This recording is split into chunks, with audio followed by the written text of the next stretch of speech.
नमस्कार। आज का हमारा टॉपिक है वाक्यांश के लिए एक शब्द।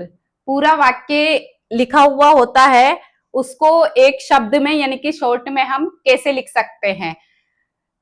तो पूरा जब हम कोई पैराग्राफ लिखते हैं तो वहां पर बड़े बड़े वाक्य लिखने से क्या है, भाषा में सुंदरता नहीं आती है। इसके लिए एक शब्द का प्रयोग करना होता है, जिससे वाक्य पूरा वाक्य वो जो पैराग्राफ है वो भी छोटा हो जाता है और पैराग्राफ सुंदर भी होता है। तो देखिए, ऐसे वाक्य हैं हमारे सामने जो प्रकृति से संबंधित हो। अब जब हम कोई पैराग्राफ लिखते हैं, अब वहां पर इतना बड़ा अगर वाक्य लिखेंगे तो उसमें सुंदरता नहीं रहेगी। तो इसके लिए हम क्या कर सकते हैं, जैसे कि जो प्रकृति से संबंधित हो, उसके लिए हम एक शब्द में क्या बोल सकते हैं, प्राकृतिक। क्या बोलेंगे उसको, प्राकृतिक। जो पूछने योग्य हो, इसी तरह से जो पूछने योग्य हो उसको क्या बोला जाता है, पृष्ठव्य।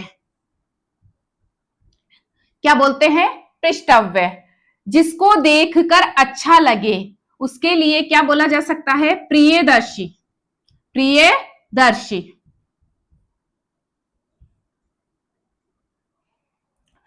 जिसमें दूसरों का उपकार करने की प्रवृत्ति हो, उसके लिए क्या बोला जाएगा, जो दूसरों का उपकार करता हो वो होता है परोपकारी। परोपकारी, दूसरों का उपकार करने वाला। जो सदा बदलता रहे, जो बदलता है उसको बोलते हैं परिवर्तन। परिवर्तनशील। तो इस तरह से हम एक शब्द पूरा वाक्य न लिख करके उसके लिए एक शब्द में उसको लिख सकते हैं। जो प्रकृति से संबंधित हो वो प्राकृतिक, जो पूछने योग्य हो पृष्ठव्य, जिसको देख करके अच्छा लगे वो होता है प्रियदर्शी, जिसमें दूसरों का उपकार करने की प्रवृत्ति हो परोपकारी, जो सदा बदलता रहे उसके लिए बोल सकते हैं हम परिवर्तनशील।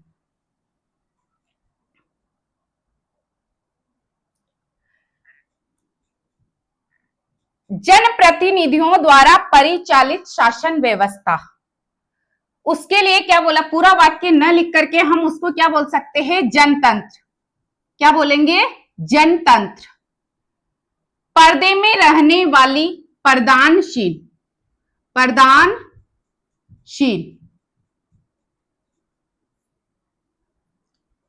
प्रश्न का तत्काल उत्तर दे सकने वाली बुद्धि, प्रत्युत्पन्नमति।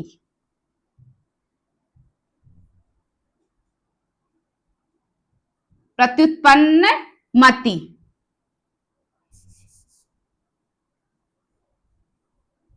मति यानी कि बुद्धि। प्रतिधन उत्पन्न यण संधि, प्रत्युत्पन्न मति। किसी वाद का विरोध करने वाला, प्रतिवादी। क्या बोलते हैं हम उसको, प्रतिवादी।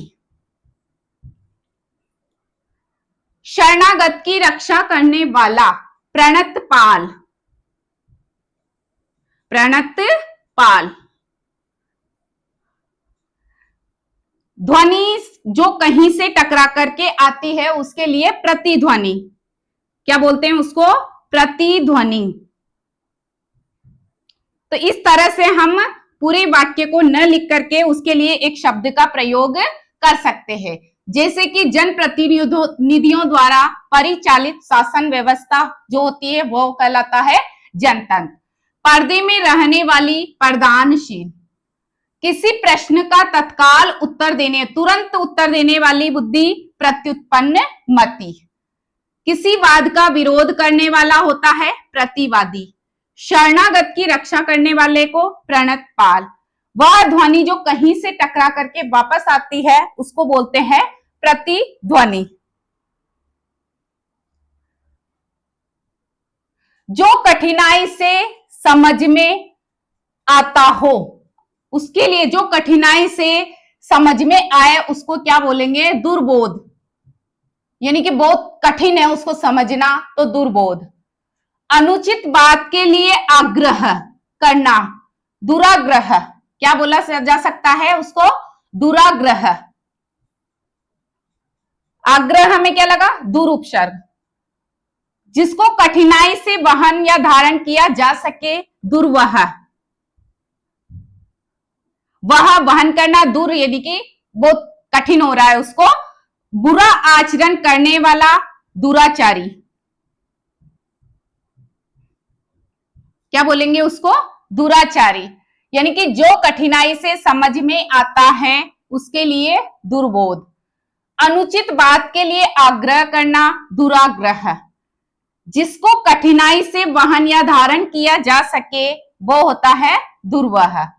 जो बुरा आचरण करता हो उसके लिए हम बोल सकते हैं दुराचारी। तो जब भी हम कोई पैराग्राफ या कुछ लिखते हैं तो इतने बड़े बड़े वाक्य न लिख करके इन शब्दों का प्रयोग हम कर सकते हैं।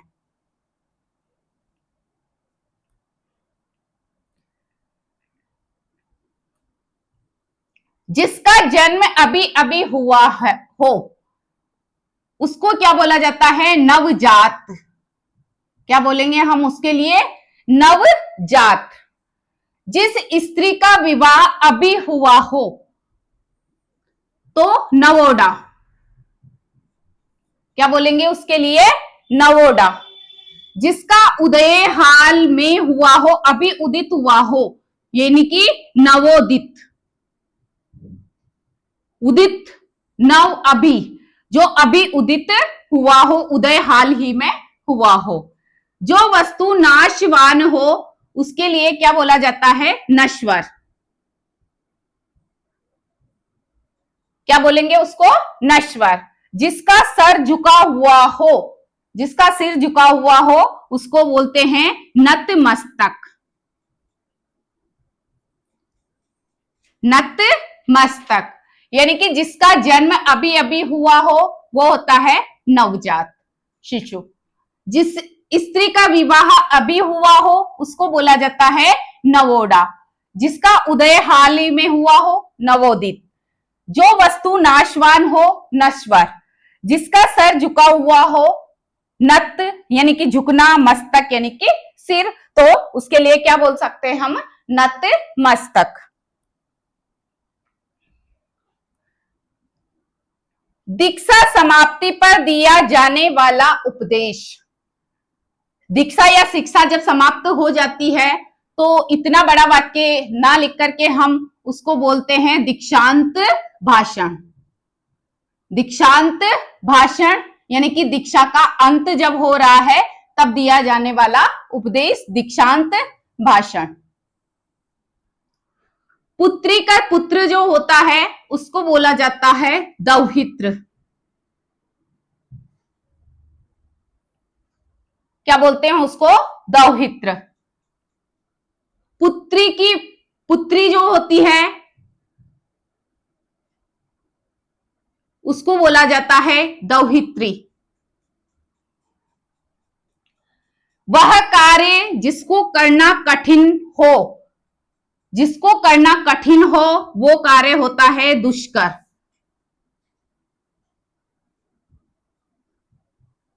यानी कि कठिन। वह बच्चा जो अभी मां के दूध पर निर्भर जो होता है उसको या तो शिशु बोला जाता है, उसके लिए हम शिशु भी बोल सकते हैं, और या फिर दूध मुहा,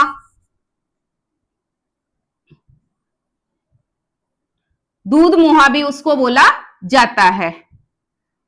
तो दीक्षा समाप्ति पर दिया जाने वाला भाषण या उपदेश क्या कहलाता है? दीक्षांत भाषण।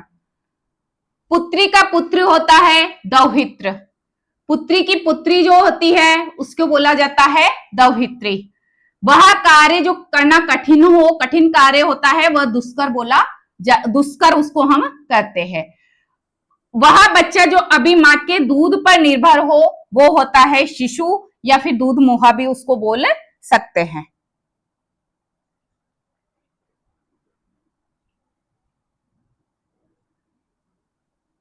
जो कठिनाई से समझ में आता है, ये पहले भी आ चुके हैं, तो दुर्बोध हम उसको बोलते हैं। दुर्बोध, अनुचित बात के लिए आग्रह, दुराग्रह।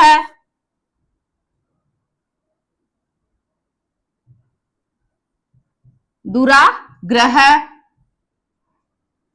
जिसको कठिनाई से वहन या धारण किया जा सके, दुर्वह, और जो बुरा आचरण करता हो उसको बोलते हैं दुराचारी।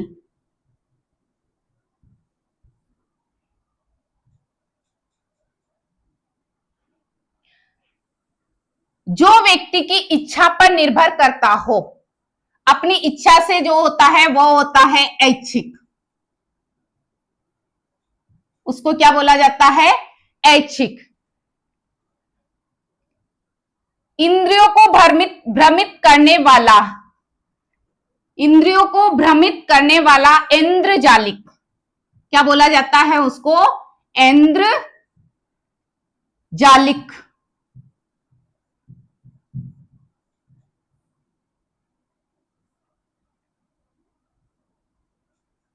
क्या बोलते हैं उसको? ऐन्द्रजालिक। ऐन्द्रजालिक। इंद्रियों से संबंधित हो, ऐन्द्रिक,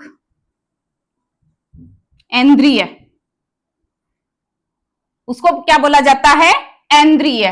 जो इंद्रियों से संबंधित होता है वो होता है ऐन्द्रिय, इंद्रियों को भ्रमित करने वाला ऐन्द्रजालिक, और व्यक्ति की इच्छा पर निर्भर करता हो वो ऐच्छिक।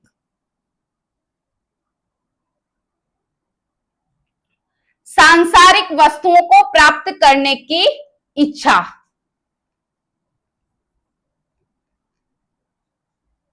वह स्थिति जो अंतिम निर्णायक हो, दोनों में निष्ठा हो। बड़े बड़े वाक्य हैं, जो बात पूर्व काल में लोगों में कह सुनकर प्रचलित हो, जो अच्छे कुल में उत्पन्न हुआ हो, उसको क्या बोला जाता है? कुलीन। कुलीन। सांसारिक वस्तुओं को प्राप्त करने की इच्छा, ऐष्णा, क्या बोलते हैं उसको? सांसारिक वस्तुओं को प्राप्त करने की इच्छा जो होती है वो हमारी होती है ऐष्णा। क्या बोलते हैं उसको? ऐष्णा। वह स्थिति जो अंतिम निर्णायक हो, एकांतिक,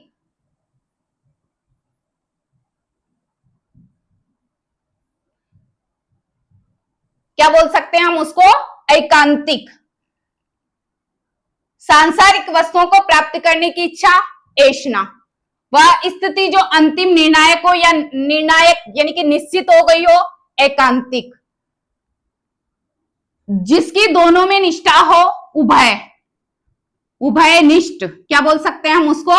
उभयनिष्ठ।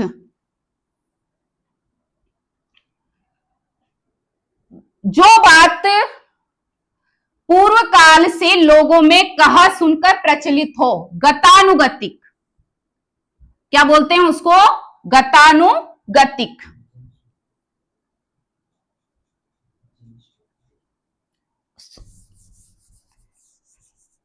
सॉरी, जो बात पूर्व काल से लोगों के बीच में, लोगों में प्रचलित हो, जन, लोगों के लिए तो जन कहा सुनकर प्रचलित हो, वो होती है श्रुति, जनश्रुति। क्या बोल सकते हैं हम उसको? जनश्रुति। यानी कि पूरा का पूरा इतना बड़ा बड़ा वाक्य हमें न लिखना है, और हम वाक्य को कैसे शॉर्ट में, जनश्रुति, कहा सुनकर प्रचलित हो, लोगों यानी कि जन, श्रुति, कहा सुनकर बात, कहा सुनकर प्रचलित हो यानी कि सुनना, वो क्या होता है? श्रुति। जो अच्छे कुल में उत्पन्न हुआ हो वो होता है कुलीन। जिसकी दोनों में निष्ठा हो वो होता है उभयनिष्ठ। वह स्थिति जो अंतिम निर्णायक हो, निश्चित हो, वो होता है एकांतिक।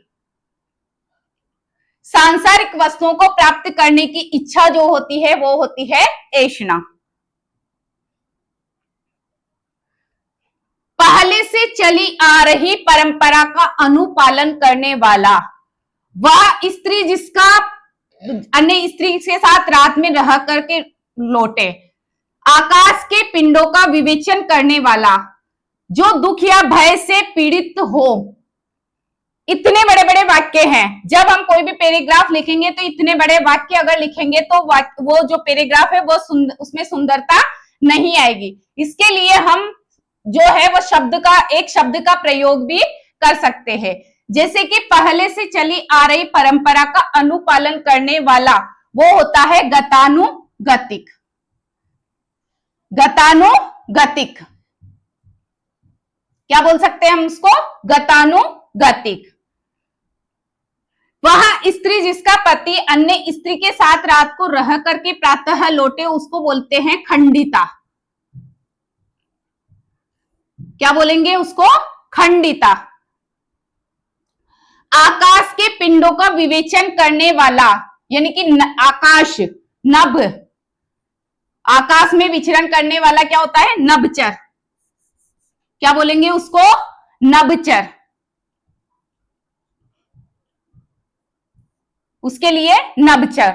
जो दुख या भय से पीड़ित हो,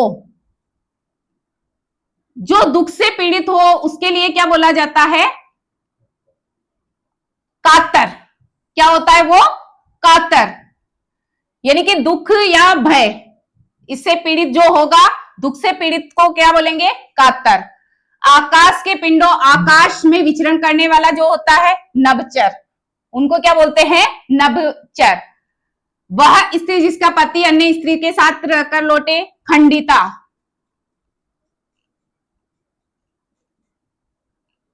पहले से चली आ रही परंपरा को हम वैसे ही पालन करें अगर उस परंपरा का, तो गतानुगतिक। जिस नाटक के संवाद गीतों के रूप में लिखित हो, वह कृति जिसमें गद्य पद्य दोनों का ही मिश्रण हो, जिसके सिर पर चंद्रकला हो, कार्य करने की इच्छा, लंबे समय तक जीने वाला। इतने बड़े बड़े वाक्य हैं, इनके लिए हम एक शब्द का प्रयोग कर सकते हैं। देखिए, जिस नाटक के संवाद गीतों के रूप में लिखित होते हैं उसको बोला जाता है गीति नाट्य। क्या बोला जाता है उनको? गीति नाट्य।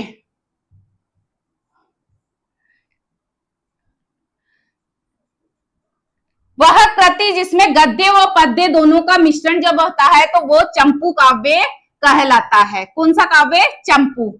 जिसमें गद्य भी हो और पद्य भी हो, जिसके सिर पर चंद्रकला हो उसको बोला जाता है चंद्रशेखर, यानी कि शिव। चंद्रशेखर।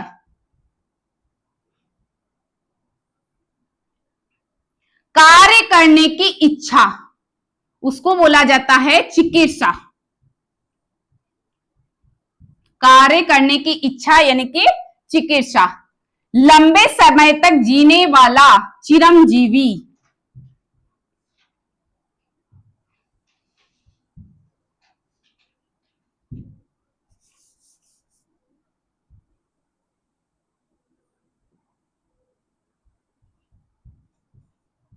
क्या बोलेंगे उसको? चिरंजीवी। तो देखिए, जिस नाटक के संवाद गीतों के रूप में लिखे हो गीति नाट्य या गीति नाटक उसको बोला जाता है। गद्य व पद्य का मिश्रण होता है, चंपू काव्य कहलाता है। चंद्रकला जिसके सिर पर होती है, चंद्रशेखर भगवान शिव कहा जाता है। कार्य करने की इच्छा जो होती है वो होती है चिकित्सा। लंबे समय तक जीने वाला यानी कि चिरंजीवी।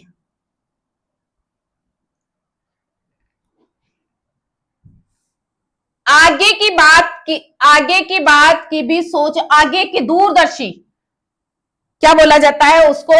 आगे की भी जो सोचने वाला होता है उसके लिए क्या बोला जाता है? दूरदर्शी। क्या बोलेंगे हम उसको? दूरदर्शी, यानी कि दूर तक देखने वाला पहले से। जिसका कोई अर्थ ना हो उसके लिए क्या बोला जाता है? निरर्थक। क्या बोलेंगे उसको? निरर्थक। जो मांस न खाता हो उसके लिए निरामिष।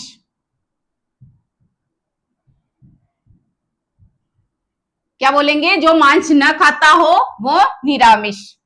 कम खर्च करने वाला मितव्ययी। क्या बोलेंगे उसको? मितव्ययी। व्ययी, कम खर्च करने वाला। और अगर कम बोलता हो तो मितभाषी, क्या बोला जाता है उसको? मितभाषी।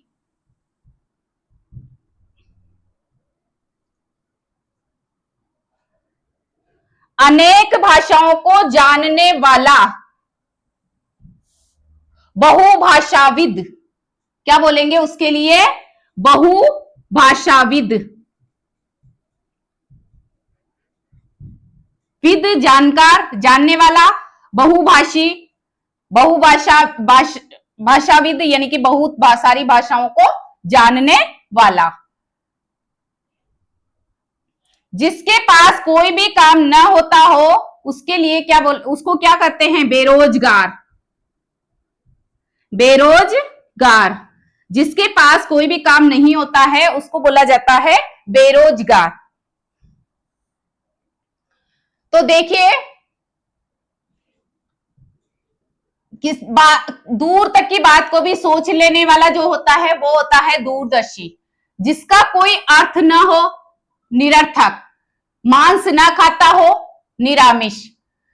कम खर्च करने वाला कौन होता है? मितव्ययी। अगर कम बोलता हो तो मितभाषी। अनेक भाषाओं को जानने वाला जो होता है वो उसके लिए क्या बोला जाता है? बहुभाषाविद। जिसके पास में कोई भी कार्य न हो, काम न होता है तो वो मनुष्य क्या होता है? बेरोजगार होता है। तो उसके लिए एक शब्द में क्या बोल सकते हैं हम? बेरोजगार। ठीक है, आज के लिए इतना ही। धन्यवाद।